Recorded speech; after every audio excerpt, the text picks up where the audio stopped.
Hello guys, this is your Spoorthi. So ಇವತ್ತು ಕೆರೆ ಹಾವು ಸಿಕ್ಕಿದೆ. ಅಂದ್ರೆ ಇಂಗ್ಲಿಷಲ್ಲಿ ಇದನ್ನ ಇಂಡಿಯನ್ ರ್ಯಾಟ್ ಸ್ನೇಕ್ ಅಂತ ಹೇಳ್ತಾರೆ.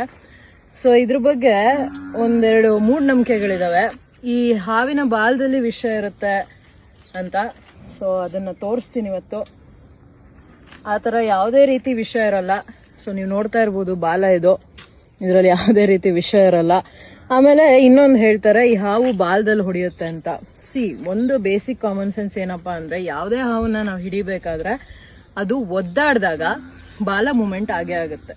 ಸೊ ಅಷ್ಟೇ ಇರೋದು. ಆಮೇಲೆ ಇದು ನಾನ್ ವೆನಮಸ್ ಸ್ನೇಕ್ ಆಗಿರುತ್ತೆ. ಅಂದ್ರೆ ಇದರಲ್ಲಿ ಯಾವುದೇ ರೀತಿ ವಿಷ ಇರಲ್ಲ. ಕಡಿಯಲ್ಲ ಅಂತಲ್ಲ, ಈ ಹಾವು ಕಡಿದ್ರೂ ರಕ್ತ ಬರುತ್ತೆ, ಬಟ್ ಯಾವುದೇ ರೀತಿ ವಿಷ ದೇಹದೊಳಗಡೆ ಸೇರಲ್ಲ. ಅಂಡ್ ಆಲ್ಸೋ ಸ್ಕೇಲ್ಸ್ ಇದ್ರದ್ದು ಬಂದು ಡೈಮಂಡ್ ಶೇಪ್ ಇದೆ, ನೀವು ನೋಡಿದ್ರಲ್ಲ, ಅದೇ ನಾಗರಾವ್ದು ಓವೆಲ್ ಶೇಪ್ ಇರುತ್ತೆ. ತುಂಬಾ ಜನ ನಾಗರಾವ್ಗೂ ಕೆರೆ ಹಾವು ತುಂಬಾ ಕನ್ಫ್ಯೂಸ್ ಆಗ್ತಾರೆ. ನನಗೆ ಯಾರೇ ಫೋನ್ ಮಾಡ್ಬಿಟ್ಟು, ಮೇಡಮ್ ಇದು ಕೆರೆ ಹಾವಿದೆ ನಮ್ಮ ಮನೇಲಿ, ನನ್ನ ನಾಗರಾವ್ ಅಂತಾನೆ ಹೋಗೋದು. ಯಾಕಂದ್ರೆ ಜನಕ್ಕೆ ಅಷ್ಟು ಕನ್ಫ್ಯೂಷನ್ ಇದೆ. ಅಂಡ್ ಇದು ಫೀಮೇಲ್ ಒನ್ನು. ಅಂಡ್ ಈ ಹಾವು ಮೊಟ್ಟೆಯನ್ನ ಇಡುತ್ತೆ, ಮರಿಯನ್ನ ಡೈರೆಕ್ಟ್ ಹಾಕಲ್ಲ. So we have Indian rat snake today. So release ಮಾಡೋದಕ್ಕೆ ಬಂದಿದ್ದೀವಿ. ಸೊ ವಿಡಿಯೋ ಇಷ್ಟ ಆಗಿರೋ ದಯವಿಟ್ಟು ಲೈಕ್ ಮಾಡಿ, ಶೇರ್ ಮಾಡಿ, ಕಮೆಂಟ್ ಮಾಡಿ, ಅಂಡ್ ನನ್ನ ಫಾಲೋ ಮಾಡೋದು ಮರಿಬೇಡಿ. Thank you so much.